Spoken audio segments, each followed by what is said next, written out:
નમસ્કાર, હું છું ગોપી ઘાંગર. આપ જોઈ રહ્યા છો નિર્ભય ન્યૂઝ. મધ્યપ્રદેશમાં કોની બનશે સરકાર? કારણ કે સતત ચર્ચા ચાલી રહી છે કે ત્યાં આગળ મામા ફરીથી આવશે કે પછી કમલનાથ આવશે.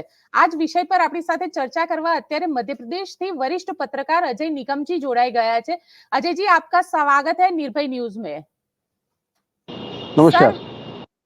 क्या लग रहा है, एग्जिट पोल क्या कह रहे हैं? एग्जिट पोल तो कह रहे हैं कि अभी जो हालात है, देखिए दो एग्जिट पोल में शिवराज सिंह मामा जी को अच्छी खासी बढ़त दिख रही है, लेकिन कमलनाथ भी कहीं पीछे नहीं दिख रहे हैं. राजनीति क्या कह रही है मध्य प्रदेश की? देखिए, जो एग्जिट पोल सामने आया ना, वो एग्जिट पोल है नहीं लगता है, क्योंकि एग्जिट पोल में कहीं ना कहीं नंबर्स जो दिखाते हैं कि वो जीत के करीब होता है, लेकिन इस बार जो एग्जिट पोल आए हैं वो एग्जिट पोल ऐसे दिखा दिए कि दोनों पार्टियों की सरकार बन रही है. हालांकि कुछ एग्जिट पोल ने साफ दिखाया है कि 2003 में जिस तरीके से बीजेपी आई थी, 2023 में भी बीजेपी आएगी. लेकिन कुछ एग्जिट पोल ये भी दिखा रहे हैं कि 2023 में अब कमलनाथ की सरकार बनेगी. ये देखिए, लगातार पिछले 3-4-5 महीनों से लगातार ये चला आ रहा था कि सरकार अब बदलेगी. प्रदेश की जो जनता है वो परिवर्तन की बात कर रही है. उस परिवर्तन को बात को लेकर कहीं ना कहीं इस बात की आहट बीजेपी को भी थी. तो बीजेपी ने तो पहले लगातार उसको लेकर सर्वे भी कराया, कैंडिडेट उस तरीके के खड़े किए, लेकिन जो उन्होंने सोचा था कि हम सभी कैंडिडेट बदल देंगे, जहां जहां जो सर्वे में रिपोर्ट कह सकते हैं जिनकी रिपोर्ट में कहीं ना कहीं माइनस मार्किंग हुई थी, उस माइनस मार्किंग के आधार पर कैंडिडेट बदलेंगे, तो वो सब जगह नहीं कर पाए. लेकिन फिर भी अब जो एग्जिट पोल आया है, उस एग्जिट पोल में देखिए कहीं खुशी कभी गम वाली बात है. तो कहीं कुछ एग्जिट पोल बीजेपी को खुश भी कर रहे हैं, कुछ कहीं ना कहीं ये दिखा रहे हैं कि वो रियलिस्टिक चेक करें कि कहाँ पे जो डेटा आ रहा है वो एकदम सही है. हालांकि कांग्रेस भी इसको लेकर लगातार चेक करेगी. कांग्रेस में भी नीचे लेवल तक कार्यकर्ताओं को इस बात के लिए जानकारी, इंफॉर्मेशन कलेक्ट कराई है कि कहाँ हम जीत रहे हैं, कहाँ हार रहे हैं. तो एग्जिट पोल जो अब तक जो समझ में आती स्थिति, उसमें कहीं ना कहीं ये दिखाई दे रहा है कि अभी 50-50 की स्थिति में दोनों पार्टियां खड़ी हैं.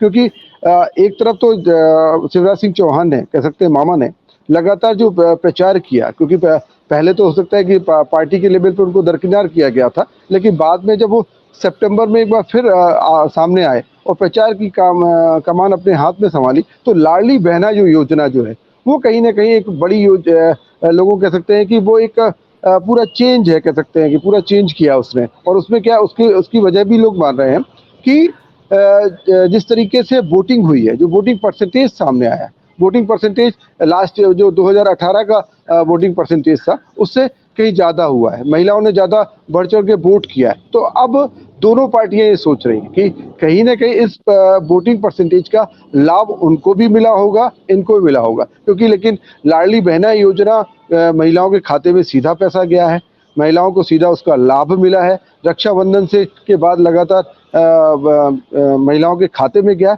लेकिन कुछ महिलाएं हैं जिनको कि उसका लाभ नहीं मिला होगा. तो ये कह सकते हैं कि आजकल लोग बहुत जल्दी नफा नुकसान देखने लगते हैं. वोटर तो और भी बहुत ज्यादा सजग हो गया है, वो तुरंत नफा नुकसान देखता है कि यार हमें ये योजना का लाभ हमें मिल रहा है कि नहीं मिल रहा है. हालांकि कांग्रेस ने भी इस बात का ऐलान किया था कि आने वाले समय में जब उनकी सरकार बनेगी तो उनको भी महिलाओं को भी लाभ दिया जाएगा. उसको कहीं ना कहीं वर्तमान में बीजेपी की सरकार थी और उस सरकार ने उसको कैश कराया और उन्होंने पहले से योजना लॉन्च कर दी और लगातार उसको पिछले रक्षाबंधन से बने अगस्त महीने से लेकर अब तक उनको उस योजना का लाभ मिल रहा है. तो वो वोटिंग परसेंटेज जो अभी है उस पर कोई भी एग्जिट पोल लोगों ने किए हैं, लेकिन एग्जिट पोल देखिए कभी भी होते हैं तो जो सैंपल लिए जाते हैं बहुत ज्यादा सैंपल होते नहीं हैं. और अभी जो एग्जिट पोल अपन देख भी पा रहे हैं, जो एग्जिट पोल का एनालिसिस भी करें तो उनके 2018 या बीच में जब उपचुनाव हुए मध्य प्रदेश में या दूसरे स्टेट में उपचुनाव हुए, तो कहीं ना कहीं उतने ठहरे नहीं एग्जिट पोल जितने कि पहले एग्जिट पोल आते थे, लोगों को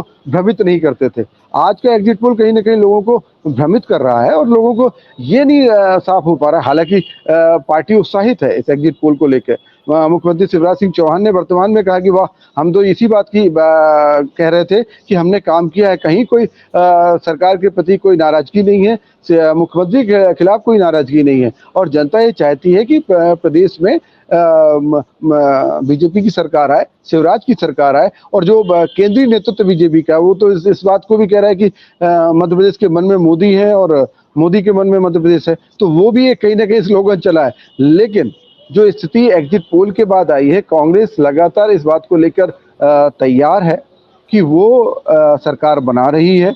और उसको ये लग रहा है, ये जरूर कह सकते हैं कि पहले ये उम्मीद थी कि 130 के आसपास कांग्रेस की सीटें आ जाएंगी, लगभग 120 से 130 के आसपास आ जाएंगी। लेकिन अब कहीं ना कहीं ये लग रहा है कि सरकार बनाने जो 116 का आंकड़ा है, उसके आसपास ही कांग्रेस की सीटें आएंगी। हालांकि बीजेपी भी इस बात को लेकर पूरी तरह से कॉन्फिडेंट है कि उसको भी लग रहा है कि उसकी जो सीट्स हैं वो पहले की दफा से ज्यादा बढ़ेंगी। और इसमें जो एग्जिट पोल दिखाते हैं वो यदि उन एग्जिट पोल पर पूरा विश्वास किया जाए, तो जो निर्दलीय हैं, जो लोग निर्दलीय रूप में सामने आए हैं, तो वो कहीं ना कहीं बहुत बड़ा रोल अपना दिखाने वाले हैं। तो उससे साफ समझ में आएगा कि एग्जिट पोल वाकई कितना सही साबित हुआ। लेकिन अभी तक दोनों पार्टियां कहीं ना कहीं अंदर खाने पर इस एग्जिट पोल पर बाइटें तो दे रही हैं, रिएक्शन तो दे रही हैं, बहुत भरोसा नहीं कर रही।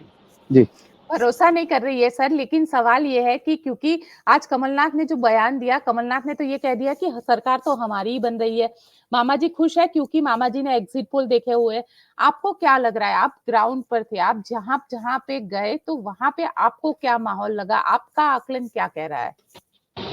देखिए, यदि हम मध्य प्रदेश को यदि करें तो मध्य प्रदेश बघेलखंड, बुंदेलखंड, ग्वालियर चंबल संभाग, मालवा निमाड़, मध्य और महाकौशल में बटा हुआ है।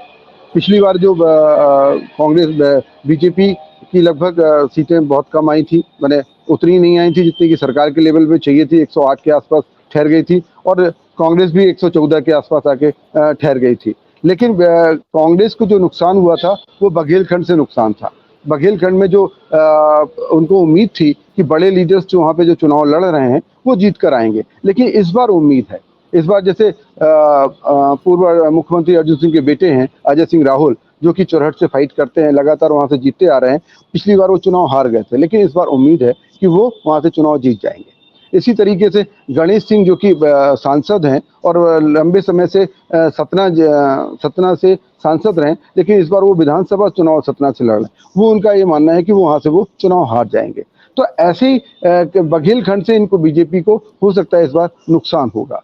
ऐसे ही देखिए, यदि सिमरिया की सीट देखें, मतलब मैंने रीवा के अंतर्गत एक सिमरिया सीट आती है, उस सीट की बात करें तो वहां पे अभय मिश्रा चुनाव जीतने की तरफ दिखाई दे रहा है, जो वहां से लोगों से फीडबैक लिया, जो लोगों से बातचीत करी। ऐसे ही त्योथर की बात करें तो त्योथर में भी राम लखन सिंह के बेटे जो हैं वो वहां से चुनाव जीतने की तरफ बढ़। तो बघेलखंड से जो नुकसान हुआ था लास्ट ईयर कांग्रेस को, वो इस बार बढ़त दिखाई दे रही है। तो उससे साफ समझ में आ रहा है कि कांग्रेस की सरकार बनती है। लेकिन दूसरी तरफ जो बहुत बड़ा रोल होता है मालवा निमाड़ का, मालवा निमाड़ में इस बार बड़ी कांटे की टक्कर है। कांग्रेस भी उतनी ताकत से लड़ रही है और बीजेपी भी उतनी ताकत से लड़ रही है। दोनों को यदि देखा जाए तो मेन फैक्टर जो जीत का, जो वो कह सकते हैं, जो एग्जिट पोल के बाद जो मेन जीत निकल के आएगी, मालवा निमाड़ से किसने जीत हासिल की है, वहां से किसको बेटर सीट मिली है। पिछली बार की बात करें तो जब सिंधिया कांग्रेस के साथ थे तो ग्वालियर चंबल संभाग से कांग्रेस को अच्छी खासी सीटें मिली थी। लेकिन उपचुनाव में जब वो बीजेपी के साथ चले गए तो बीजेपी का संख्या बढ़ गई थी। लेकिन इस बार फिर ये माना जा रहा है कि वहां पे कांग्रेस और बीजेपी के बीच में कांटे की टक्कर हो गई। तो वो एक यदि बघेलखंड से यदि बढ़ेंगी सीटें तो वो जाके कहीं ना कहीं ग्वालियर चंबल संभाग में जाके वो सब सीटें बराबर हो जाएंगी। तो अब महाकौशल की बात करें तो महाकौशल में भी ऐसी है, यही स्थिति बनी हुई है। वहां पर भी जो चीजें निकल के आ रही हैं, जो लोग वहां से बातचीत कर रहे हैं, लोगों से, जो वहाँ के रिपोर्टर से या लोगों से हमारी बातचीत हो रही, वो भी साफ बता रहे हैं कि वहां पे भी बीजेपी बहुत कंफर्टेबल जोन में नहीं है। वहां पर भी कहीं ना कहीं अंदरूनी विरोध हुआ है और उस विरोध का फायदा कांग्रेस को मिला है। कांग्रेस की तरफ से जो एक एक्टिवली प्रचार करना चाहिए, या कह सकते हैं कि थोड़ा सा और प्रोएक्टिवली काम करना चाहिए, जिस तरीके से बीजेपी ने किया, क्योंकि बीजेपी तो पूरा संगठन यहाँ पे मौजूद था, उसने समय समय पर हर चीज की मॉनिटरिंग की है और लगातार नेताओं से संवाद करके कैसे जो विरोध कहना चाहिए एक नेगेटिव माहौल बना था उसको अपने पॉजिटिव में, तो ये कह सकते हैं कि बीजेपी ने जो मेहनत की थी उसकी वजह से ये कह सकते हैं एग्जिट पोल कह सकते हैं कि क्योंकि एग्जिट पोल पे बहुत भरोसा कर सकते हैं, क्योंकि अपन लोग यदि मैंने सैंपल लिया होता तो मैं भरोसा कर लेता कि मैंने किन किन लोगों से पूछा है। लेकिन जो आजकल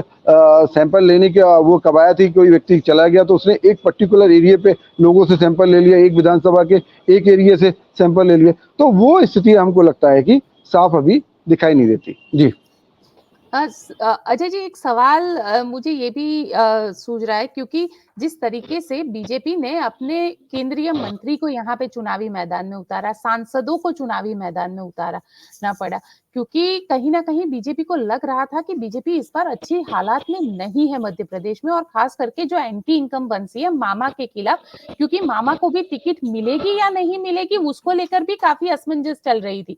और वैसे में जो हालात पैदा हुए, तो अचानक ऐसा क्या हुआ कि बीजेपी, सभी एग्जिट पोल तो आप कह रहे हैं कि एग्जिट पोल में इतना प्लस में नहीं है, लेकिन हाँ चुनाव आते आते काफी बेहतर सिचुएशन में कैसे पहुंच गई?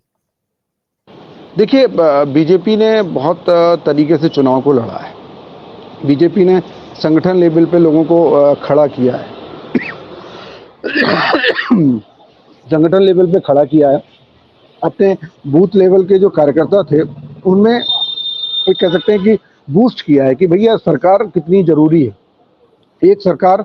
तो उन्हें बूथ लेवल पे कह सकते हैं बीडी शर्मा का बड़ा रोल है। उन्होंने संगठन लेवल पे एक एक कार्यकर्ता से बातचीत की है, क्योंकि बीजेपी हर लेवल पे सर्वे कराती है, उस सर्वे का जो रिजल्ट आता है उसके आधार पर वो आगे बढ़ती है। तो जो उन्होंने सर्वे कराया, जो फीडबैक आया, उसके आधार पर उन्होंने देखा हम कहाँ कहाँ कमज़ोर हैं। जहाँ जहाँ कमज़ोर थे वहाँ वहाँ पर उन्होंने कार्यकर्ताओं पर से सीधे संवाद किया, बातचीत की, उनकी समस्याओं का हल निकाला। इसके साथ ही प्रधानमंत्री नरेंद्र मोदी का फैक्टर तो है ही है।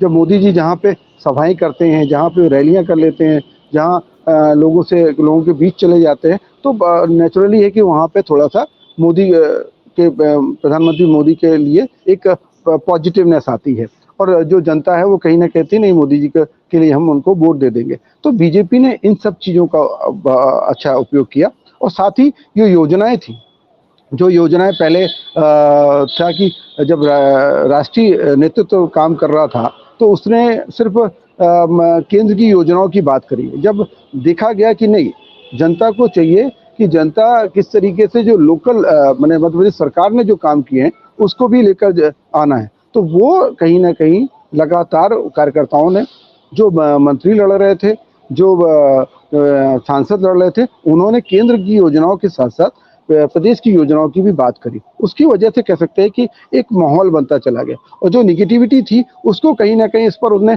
पानी डालने का काम किया, और उसकी वजह से आप कह सकते हैं कि आज स्थिति ये है कि कल परिणाम आने वाले हैं, रात बाकी है, और रात बाकी के बाद पूरे के पूरे परिणाम सामने आ जाएंगे। लगभग कह सकते हैं कि इस वक्त जब हम बात कर रहे होंगे तो हमारे पास पूरा एक होगा कि 230 सीटों पे किसकी सरकार बन रही है, कौन सरकार बना रहा है, वो साफ हो जाएगा। जी, सरकार कौन बना रहा है, लेकिन ऐसी वो कौन कौन से मुद्दे, क्योंकि कमलनाथ ने पिछली बार 2018 में जीत के बाद सरकार बनाई थी, हालांकि सरकार ज्यादा वक्त तक चली नहीं।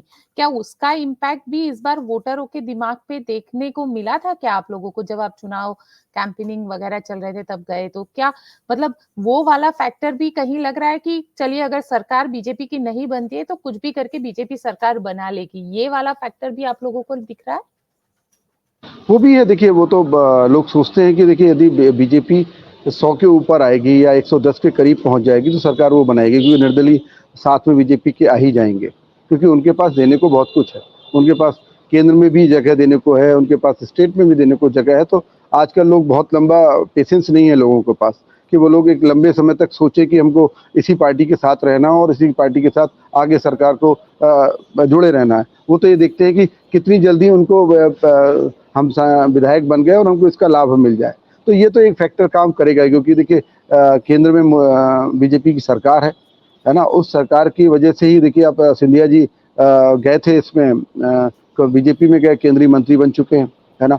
कई जगह अपन दूसरे स्टेट की बात भी करें तो वहाँ पे भी यही है। गुजरात की आप हालात आप देख ही रहे हो कि बहुत सारे विधायक जो थे जो कि कांग्रेस से जीते थे, धीरे धीरे उन्होंने रिजाइन किया और बीजेपी में शामिल होते चले गए। तो ये एक बहुत आजकल पिछले 20 सालों से इस तरीके की पॉलिटिक्स ज़्यादा दिखाई दे रही है।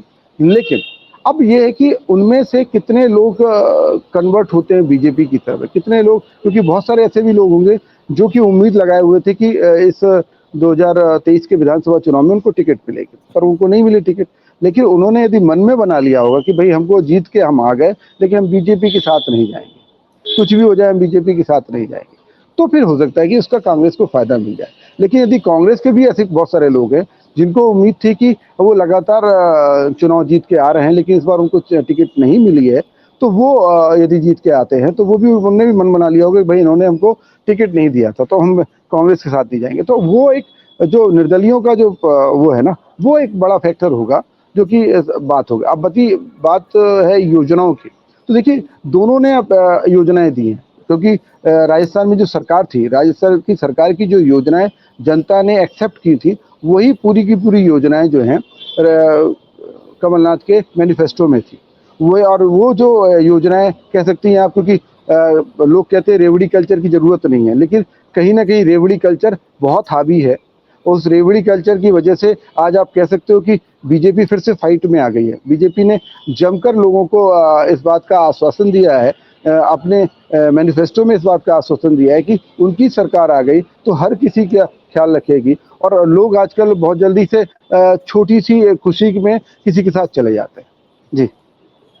बिल्कुल, छोटी सी खुशी में किसी के साथ चले जाते हैं, लेकिन जितने भी मंत्रियों को लड़वाया है, जितने भी सांसदों को बीजेपी ने चुनाव लड़वाया है, उनका भविष्य क्या लग रहा है आपको? अब देखिए इसमें नरेंद्र सिंह तोमर चुनाव लड़ रहे हैं, जो कि ये माना जा रहा है कि वो चुनाव जीत जाएंगे। प्रहलाद पटेल चुनाव लड़ रहे हैं, लेकिन वो जीत जाएंगे, है ना।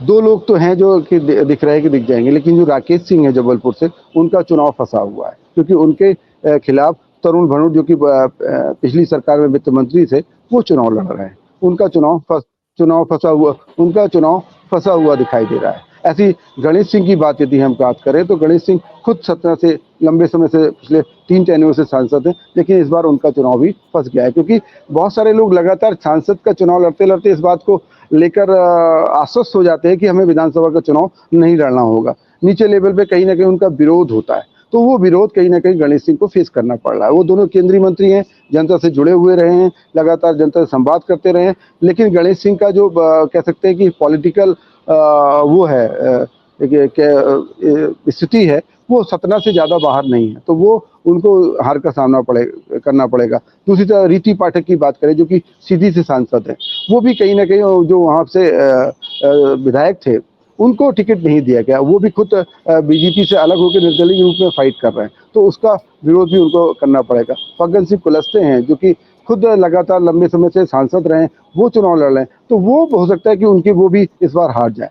तो दो लोगों की जीत तो कंफर्म दिखती है कि नरेंद्र सिंह तोमर प्लस प्रहलाद सिंह पटेल, ये दो तो जीत जाएंगे। सांसद भी हैं, मंत्री भी हैं, लेकिन और सांसदों के जीतने पर सवाल है अभी।